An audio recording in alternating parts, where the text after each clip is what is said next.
Some parts of Japanese society want to drag the pacifist nation to the right. Nationalist groups are growing louder in their calls for the country to take a harder line against enemies home and abroad.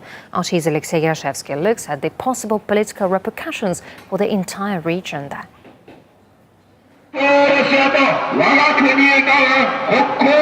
It's become a tradition in Japan when some foreign officials are subjected to verbal abuse. On this particular occasion, Japanese nationalists made their feelings known loud and clear to Russia's foreign minister. China and South Korea have also been in their crosshairs, one for an island dispute, the other for sending too many labor migrants to Japan. In one of the latest protests, Korean workers were described as cockroaches, which needed to be exterminated. This man is one of those behind the nationalist rallies in Japan. He says he'd like to see Japan a more closed society. We've been too open to the world. Now foreigners come here and commit crimes. I want us to return to a pre-war period, when we were closed and self-sufficient. Despite criticizing the government for its immigration policies, the movement could not be feeling more comfortable. Since 2012, when Shinzo Abe was re-elected as prime minister, such rallies have been on the rise.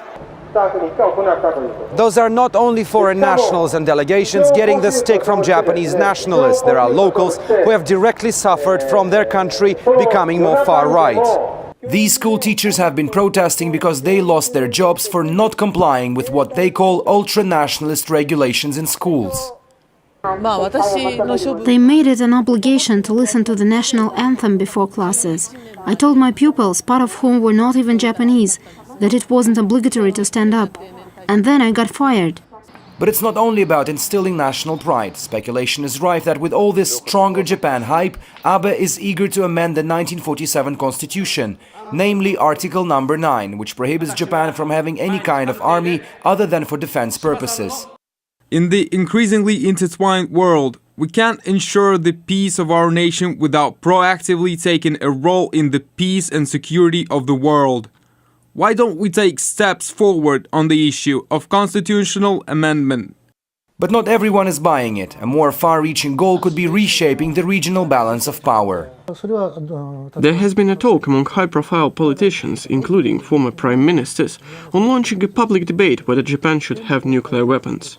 It never materialized, but it's something the ruling elite has been pondering for years now. A non-pacifist Japan, let alone a nuclear power, would send shockwaves across the region, say experts. But for now, even with nationalist voices getting louder, polls suggest that such ideas are still some way from becoming reality. Alexei Yarashevsky, RT, reporting from Japan.